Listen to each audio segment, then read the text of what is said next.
Your choices are shaping your tomorrow. Welcome to day 19 of our challenge. If you are new, my name is Sister Latoya, and I am super duper elated to have you. Before we get started, let's send to our heart in prayer. Holy Spirit, guide me. Lord, I pray for the spirit of wisdom and revelation in the knowledge of you. In Jesus' name I pray, amen. Are you ready? Let's dive deeper. Better is the poor that walketh in his integrity than he that is perverse in his lips and is a fool. Also, that the soul be without knowledge, it is not good. And he that hasteth with his feet sinneth. The foolishness of man perverted his way, and his heart fretteth against the Lord. Solomon once again showed us that moral quality matters more than outward status. And poverty is not ideal, but it's still preferable to corruption. The one who is perverse in speech is called a fool. Why? Because crooked words reveal a crooked heart. I repeat, crooked words reveal a crooked heart.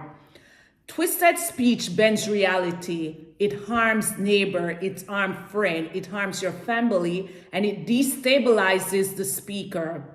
And Solomon's point is that lack of wealth is not the deepest poverty.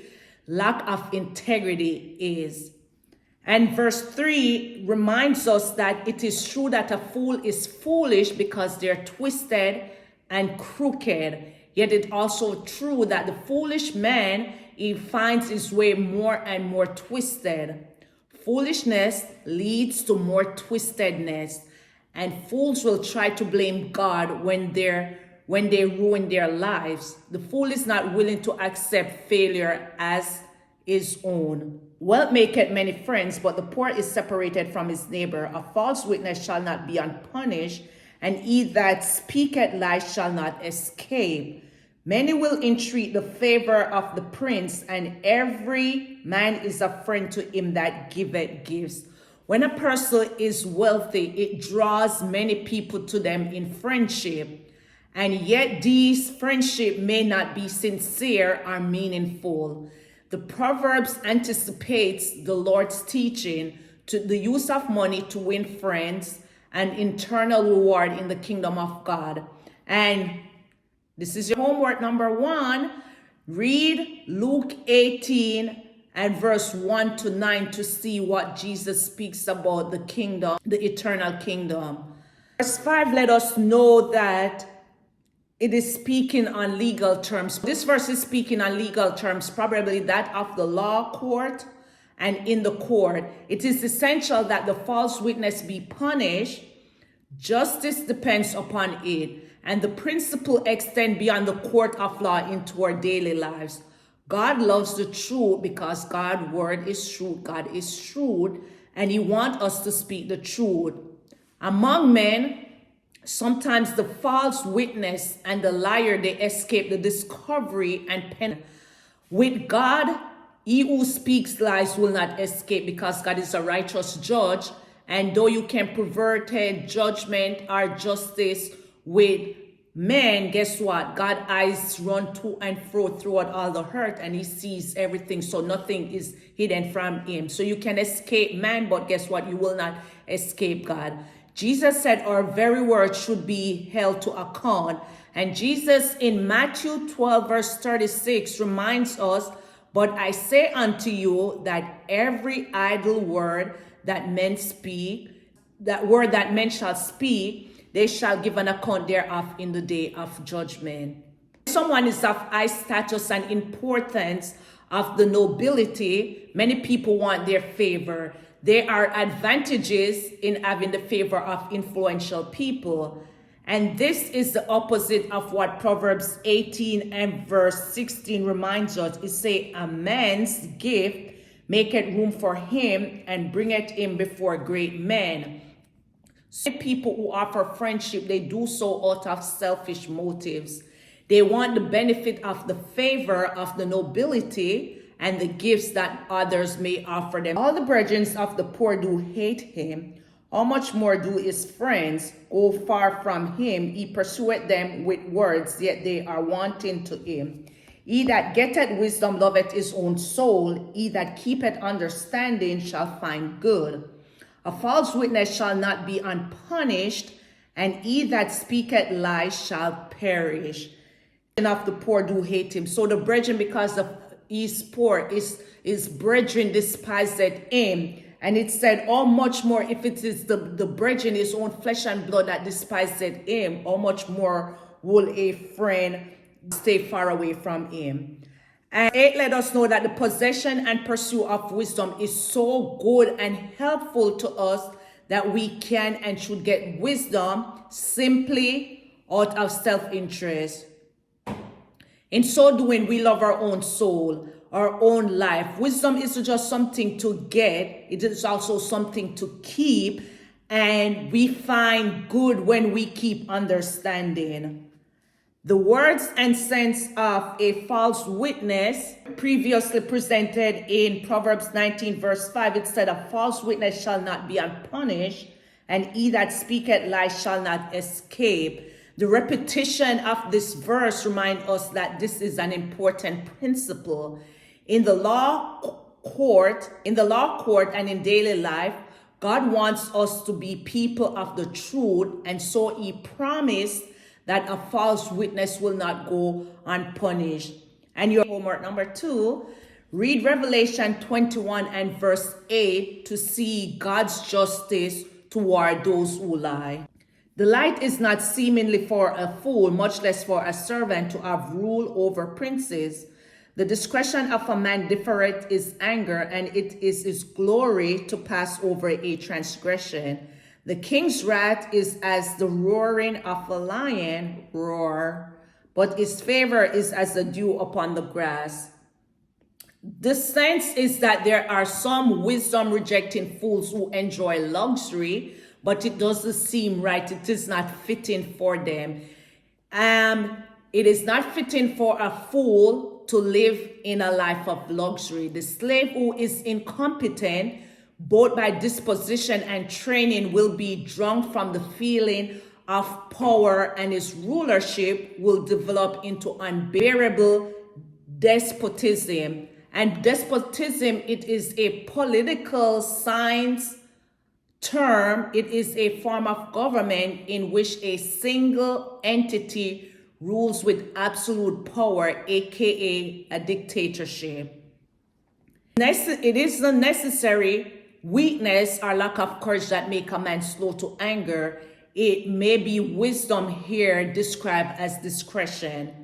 And the roar of a lion is terrifying in itself, even without the understanding that destruction will swiftly follow. The same is true for the wrath of a king or any other influential person.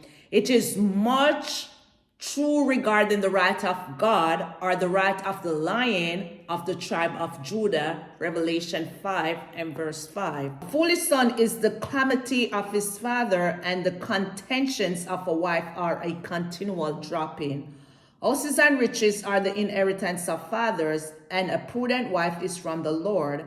Slothfulness casteth into a deep sleep, and an idle soul shall suffer hunger.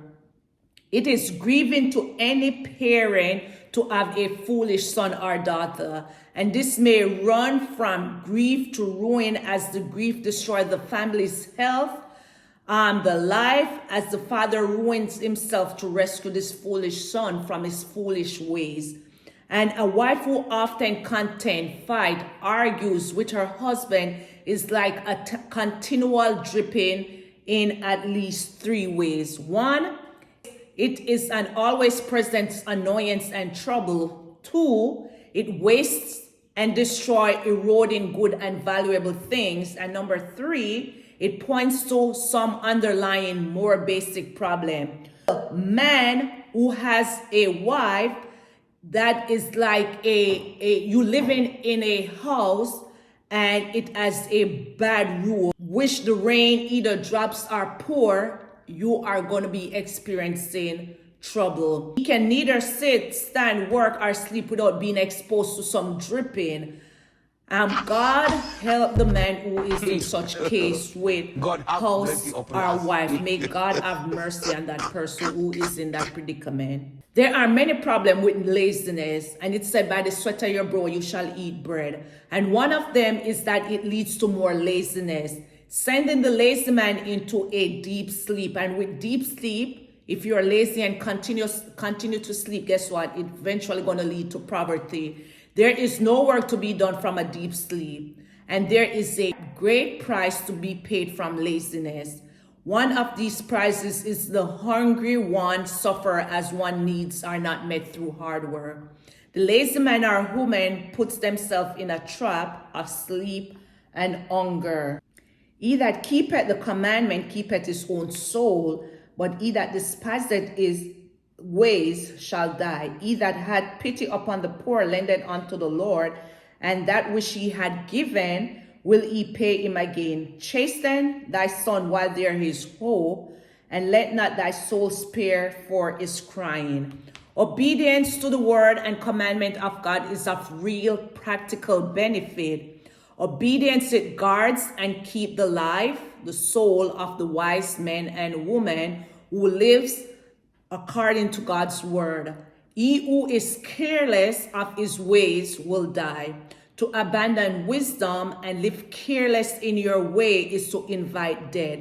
And God gave his commandment to give us life and to keep us from death. And when we give to the poor, we are expressing our love and pity towards them. We aren't wasting our money, because when we give to the poor, it's like we're lending money to the Lord. And when we lend to the Lord, guess what? He will reward us for our good deeds. Said, he that chasten thy son while there is hope. So while there is hope for you to correct your son, keep chastening thy son so you can correct them, because then once they get to a certain age, then it's too late for you to try and correct them. So while you have the opportunity, go ahead and correct them, because then you're going to spare them in the long run. Man of great wrath shall suffer punishment, for if thou deliver him, yet thou as must do it again.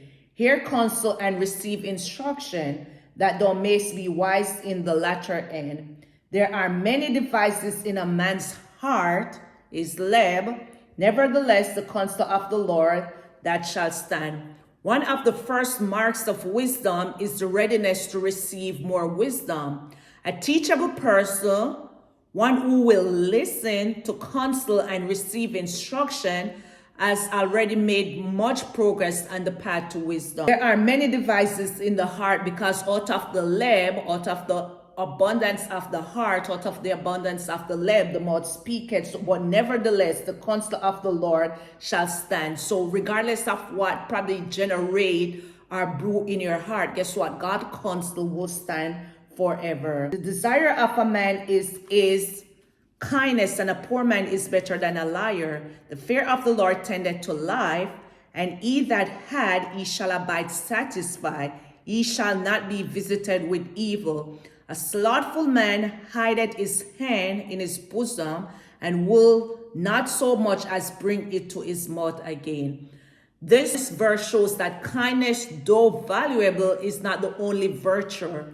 To be a man or a woman of truth, to not be a liar, is also of great value and important. This verse reminds us that though we should pursue and value kindness, we should not treat it as the only value virtue among God's people. The fear of the Lord tendeth to life, as we have alluded on numerous occasions, that the fear of the Lord is the beginning of wisdom. If you want to have a long life, then you will obey God, you will keep his commandment.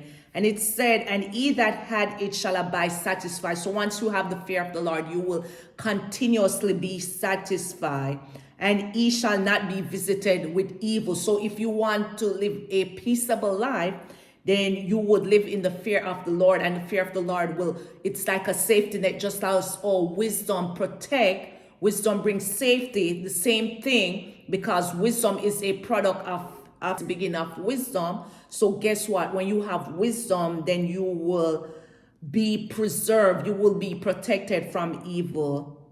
Smite a scorner, and the simple will be aware, and the reprove one that had understanding, and he will understand it knowledge.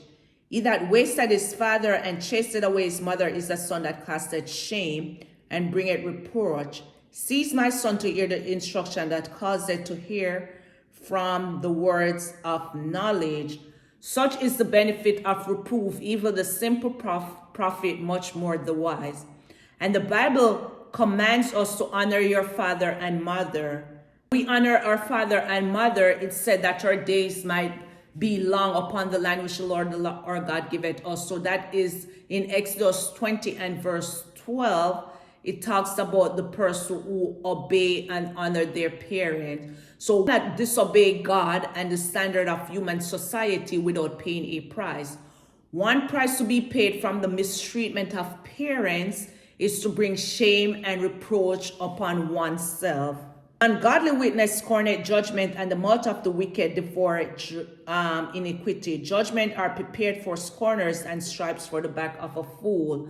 And this wisdom nugget for the day is brought to us courtesy of our kind sponsor, King Solomon. Again, it's alluding to an ungodly witness, just like how he earlier mentioned about the false witness. So an ungodly witness is scorned judgment. It's like he have no fear of judgment, and the mouth of the wicked or iniquity. The mouth of the wicked will not speak truth. The mouth of the wicked will always bring shame. So the witness who is not committed to telling the truth doesn't care about working for justice.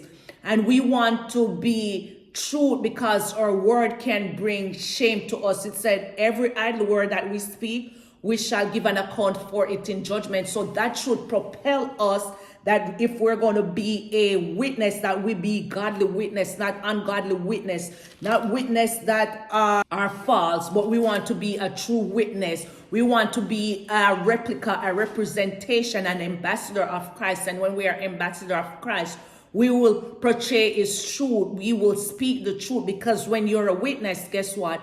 You give an oath, you swear to an oath that you will tell the truth and nothing but the truth. So I hope that this will propel us to be, if we're called to be witness, to be a godly witness, and also to be a true witness and not a false and ungodly witness. Proverbs 19, it reminds us that wisdom is not simple having plan. It is learning to trust God's direction above our own understanding, as Proverbs 3, 5, and 6 allude us to. A wise person walks in integrity, accept correction, and seek the counsel of the Lord. May we become people who pursue wisdom, patience, humility, and obedience daily. Remember, your decision today can either build your future or break it. And if this message encouraged you, don't forget to like, share, and join the Proverbs challenge every day. Comment below, Lord, lead me in wisdom. And we see you tomorrow for day 20 of our challenge. Bye.